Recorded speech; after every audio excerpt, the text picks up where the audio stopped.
Hello বন্ধুরা, আমি আজকে ভেন্ডি দিয়ে ডিম দিয়ে ভাজি করব। তো প্রথমে ভেন্ডিগুলো পুলে রেখে দেব, তারপর একটা কড়াই গরম করে তেল দিয়ে পেঁয়াজ কুচিগুলো দিয়ে দিব, দিয়ে ভালোভাবে নাড়িয়ে ছাড়িয়ে পেঁয়াজটা কিছুটা ভেজে নিয়ে তারপর আগে থেকে কুচি করে রাখা ভেন্ডিগুলো দিয়ে দিব, দিয়ে ভালোভাবে একটু নাড়িয়ে ছাড়িয়ে দিব যেন নিচ দিয়ে পেঁয়াজটা পড়ে না যায়। তারপর স্বাদ মতো লবণ, অল্প একটু হলুদের গুঁড়া, অল্প একটু জিরে গুঁড়া দিয়ে দিব হাত দিয়ে। আসলে যেহেতু ভেন্ডিটা আমি ডিম দিয়ে ভাজি করব, সেজন্য অল্প একটু জিরে দিয়ে দিয়েছি।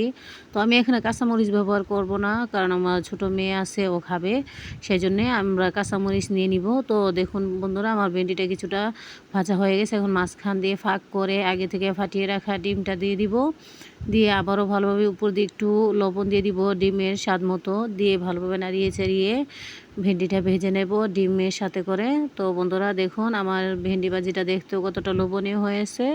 তো বন্ধুরা, আমার পাশে থাকার জন্য সবাইকে ধন্যবাদ। সবাই ভালো থাকবেন।